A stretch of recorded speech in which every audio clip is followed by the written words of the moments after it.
আসসালামু আলাইকুম, সুস্বাগতম ফ্যাক্টর টিভির পক্ষ থেকে হেলথ টিপস অনুষ্ঠানে। আমি আছি ডাক্তার আশরাফুর রহমান।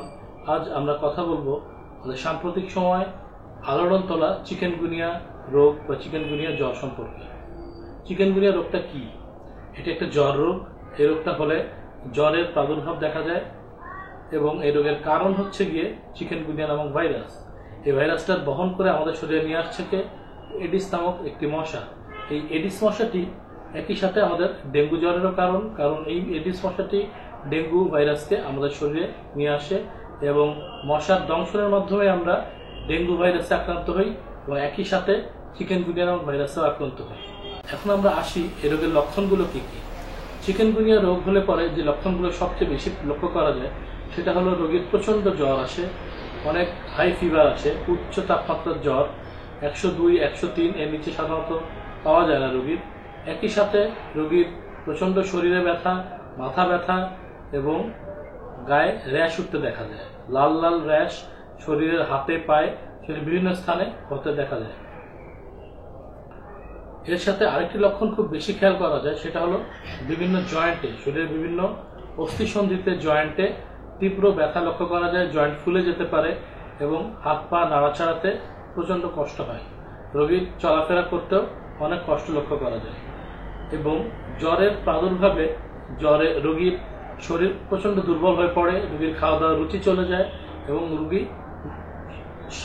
স্বাভাবিক জীবনযাপন করতে ব্যর্থ হয়। কিন্তু এই রোগটা নিয়ে আমাদের মাঝে কিছু ভুল ধারণা আছে। এই রোগটি কিন্তু আমাদের সাধারণ যে ভাইরাল জ্বরগুলো হয়, যেটাকে আমরা খুব স্বাভাবিকভাবে লক্ষ্য করি, তাতে খুব বেশি কোনো ক্ষতি আমাদের করছে না। কিন্তু নতুন একটা রোগ এসেছে, তাই আমরা এটাকে নিয়ে খুব বেশি আতঙ্কগ্রস্ত হয়ে পড়ছি। তাই আমরা সকলের কাছে এই জিনিসটা পৌঁছে দিতে চাই যে আপনারা চিকেনগুনিয়া রোগ নিয়ে অযথা অতিরিক্ত চিন্তার মধ্যে পড়ে যাবেন না। জ্বর হলে পরে নিকটস্থ চিকিৎসকের সাথে কথা বলবেন, রোগীকে নিয়ে যাবেন, রোগীকে দেখাবেন। রোগের লক্ষণগুলো যদি মিলে যায়, সেটা শুধু এই লক্ষণগুলো শুধু চিকেনগুনিয়ার জন্যই কিন্তু হচ্ছে না। এরকম র্যাশ উঠলে, হাই ফিভার হলে, শরীর ব্যথা হলে পরে ডেঙ্গু জ্বর হতে পারে। ডেঙ্গু জ্বরটা অনেক বেশি গুরুত্বপূর্ণ এবং বিপজ্জনক। এটার ক্ষেত্রে আমাদেরকে বিশেষ সচেতনতা নিতে হবে।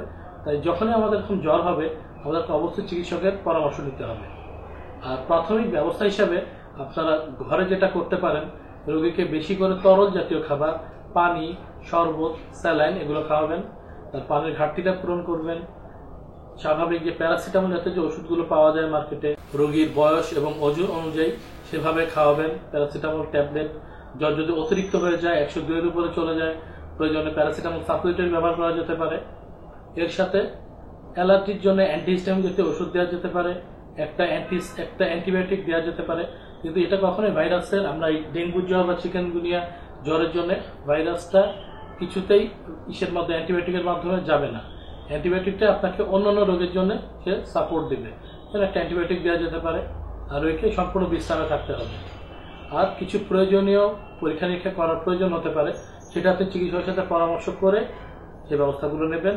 অযথা আতঙ্কগ্রস্ত হবেন না, চিন্তিত হবেন না, সাবধানে থাকবেন, ভালো থাকবেন। মশার হাত থেকে বেঁচে থাকার জন্য সেভাবে ব্যবস্থা নেবেন। ঘর পরিষ্কার রাখবেন, আশপাশে গাছপালা কেটে রাখবেন এবং সন্ধ্যার পরে ঘরের মধ্যে মশা নিরোধী ওষুধ দিবেন, ফ্যান ছেড়ে রাখবেন যাতে মশাগুলো বেরিয়ে যায়। সাবধানে থাকলেই রোগ থেকে অনেক ভালো থাকতে পারবেন। আর যদি হয়ে যায় সেক্ষেত্রে ব্যবস্থা গ্রহণ করবেন। অযথা এটা নিয়ে এত দুশ্চিন্তা করার কিছু নেই। আবার কথা হবে। ধন্যবাদ। সবাই ভালো থাকবেন।